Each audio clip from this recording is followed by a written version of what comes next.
Sadhguru, I read in one of your question answer sessions that you were referring that even meditation is not the thing. Like, I mean, maybe it's a confusion to me. Right, Buddha didn't meditate much, though his followers did. I mean, it's just a state of ecstasy which people get into.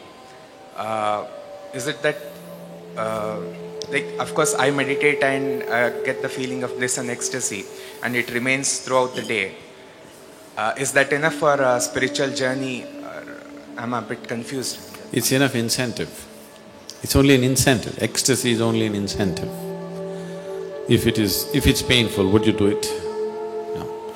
So you feel blissful and ecstatic, that's only an incentive, that's not the goal.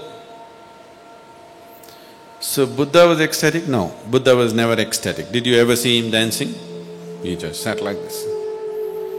That's different. If I ask you to sit like that, would you sit? No. You need some incentive. So, just creating that sweetness in the system is an incentive. And above all, if you are feeling ecstatic within yourself, you become a better human being, isn't it? Aren't you? When you're very happy, aren't you a wonderful human being? Only when you're unhappy, you're a nasty human being, isn't it? Isn't it so? When you're happy, you're a wonderful human being, everybody is, isn't it? So keeping you ecstatic, a dose of ecstasy in the morning, the world is feeling better out.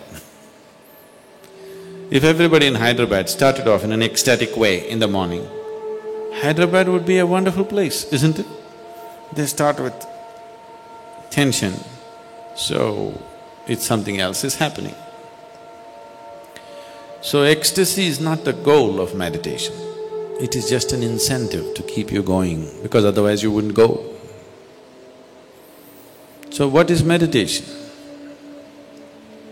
The purpose of… if we have to look at the purpose,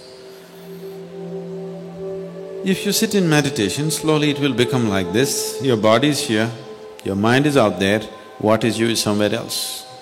Once these three things are happening separately, once there is a space between you and the body, between you and the mind, this is the end of suffering.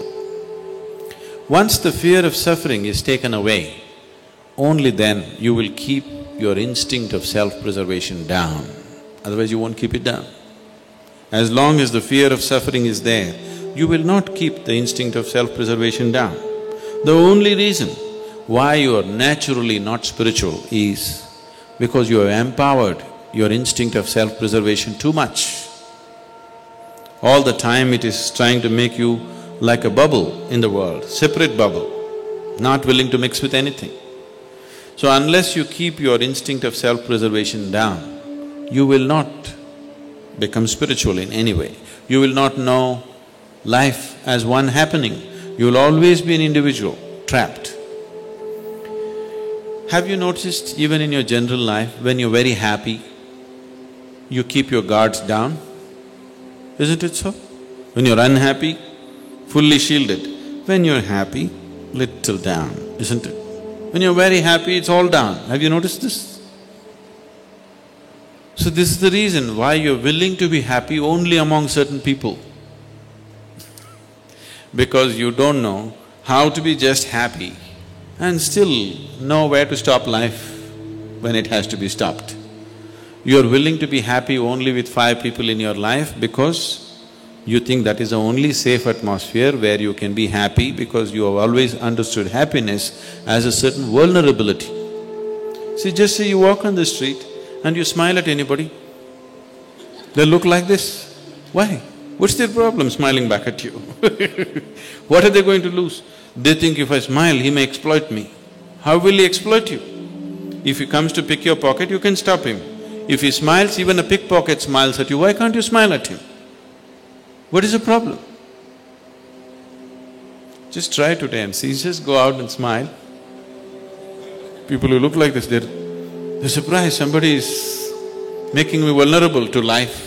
They want to go on the street like rocks, they want to go home and become life. Doesn't work. After some time you become a rock there also. If you want to be life, you must practice it everywhere, isn't it? So, Meditation gives you that space between you and your body, between you and your mind. Whatever suffering human beings have known, it has either entered them through the body or through the mind. Do you know any other kind of suffering? There are only two kinds of suffering, isn't it? Once you have a distance from these two things, this is the end of suffering. Once the fear of suffering is taken away, only then you are willing to venture into other dimensions of life. Otherwise, no matter what I tell you, you are only looking for safety.